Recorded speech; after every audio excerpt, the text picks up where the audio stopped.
Yes, good morning din sa iyo, Haji. Good morning, Pilipinas. Ito na po ang data sa lagay ng ating panahon.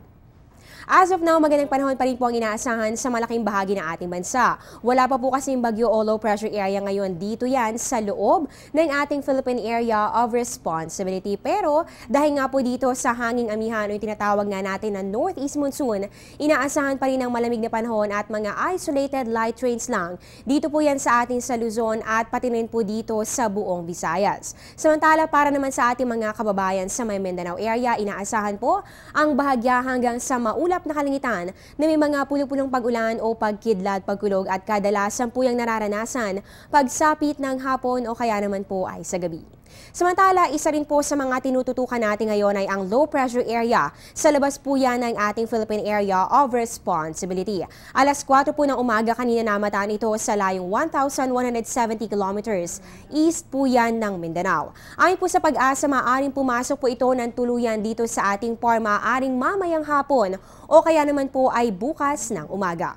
May chance pa rin na lumakas ang LPA sa pagiging isang ganap na bagyo sa mga susunod na araw. As long as nananatili po ito sa anyong tubig o dito po sa ating karagatan, malaki po yung posibilidad na ito ay makaipon pa ng water vapor o moisture na maaaring makapagpalakas dito sa mga susunod na araw. Pero tulad nga po na nabanggit kanina ni Mr. Alzar Aurelio na weather forecaster ng Pag-asa, kapag po malakas ang hangin sa paligid po yan ng low pressure area, maaaring humina ito at lumiit po yung chance na maging isang ganap na bagyo. Ibig sabihin lamang po niyan, marami pa rin pwedeng mangyari dahil may kalayuan pa naman po ito sa ngayon. Patuloy po nating babantayan ang mga pagbabago habang lumalapit po yan dito sa ating kalupaan o dito po yan sa ating landmass.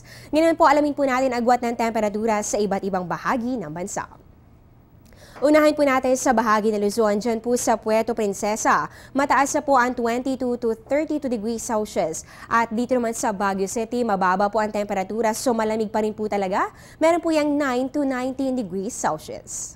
Sa Visayas naman po tayo, dito po sa Iloilo at sa Bacolod, meron po kayong magkaparehong temperatura na aabot ng 21 to 29 degrees Celsius. At dito naman po sa Metro Cebu, aabot po yan ng 23 to 30 degrees Celsius.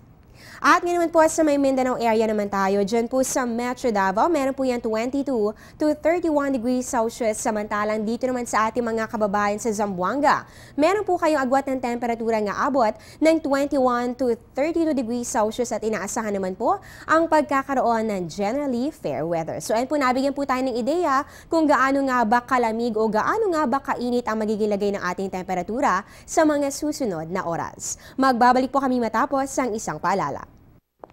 Teng, ang package. Ma'am, sabi ng Air 21 on the road na.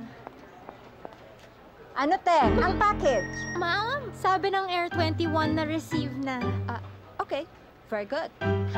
Basta padala, sagot ka ng Air 21. May real-time delivery updates via text para worry-free ka. Teng, ang package, napadala mo na? Yes, ma'am, sa Air 21. Sa Air 21, sagot ko, padala mo! At yan po ang latest mula dito sa Pag-asa, manatiling nakatutok sa Panahon TV Express kung saan walang pinipiling panahon ang pagbibigay impormasyon.